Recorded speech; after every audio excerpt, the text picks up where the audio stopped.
You know that moment when you sit down to do the thing and nothing is actually stopping you? The laptop is open, the room is quiet, the task is right there. And somehow, before you even start, your body already feels tired. Not after 1 hour, not after failing, not after doing the work, before. You look at the screen and your brain instantly says, "This is going to feel terrible." So you reach for your phone. You tell yourself it is just for a second. You check one thing, then another thing. Then suddenly the task becomes this dark object in the corner of the room, and you keep walking around it like it is dangerous. I used to think that was laziness. I thought, if I had more discipline, I would just do it. But that is not the whole truth. A lot of the time, you are not avoiding the task. You are avoiding the feeling your brain predicted before the task even started. That is the part nobody talks about. The work might only take 30 minutes. The email might take 5.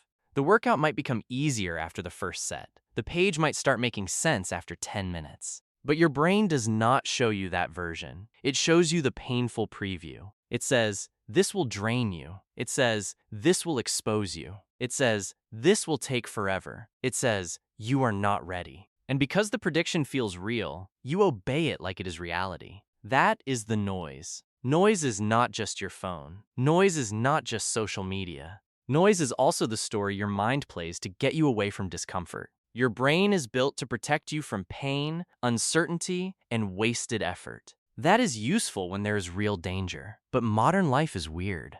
Your brain can react to a blank document like it is a threat. It can react to studying like it is punishment. It can react to silence like something is wrong. It can react to boredom like an emergency. So you escape. You scroll. You clean your desk for the 5th time. You search for a better method. You watch another video about discipline instead of doing the thing that would make discipline real.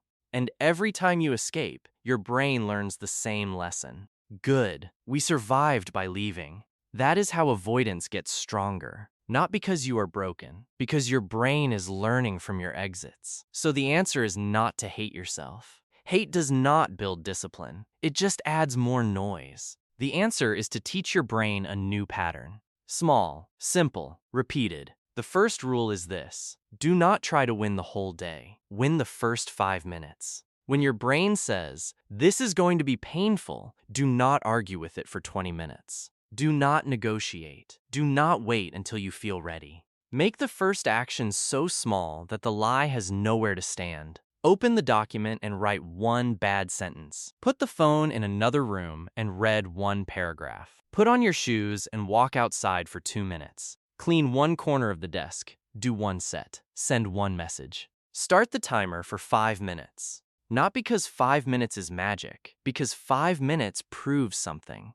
It proves the prediction was louder than the task. Most of the time, once you start, the monster gets smaller. The beginning was the heaviest part because you were fighting the preview, not the work. Motivation often comes after movement. Clarity often comes after the first messy sentence. Energy often comes after the first rep. Confidence often comes after you survive the thing you kept avoiding. You do not become the person who does hard things by thinking about that identity. You rehearse it quietly, daily, in small moments where nobody claps. Steve does not need you to become a machine. Steve needs you to stop believing every escape story your brain tells you. Because the real problem is not that you cannot do hard things. You have done hard things before. The problem is that you keep letting the preview decide. Your brain says, "This will be too much," and you treat that like a command. But it is not a command. It is a prediction, and predictions can be updated. For the next 7 days, choose one small hard thing every day. Not a life overhaul, not a heroic challenge, not some aesthetic discipline routine you can post online. One small, hard thing. Work for 5 minutes before checking your phone. Take the first step on a task you have been avoiding. Sit in silence for 3 minutes instead of filling every gap. Finish the uncomfortable message. Read 2 pages. Do the first set. Then stop and notice one sentence.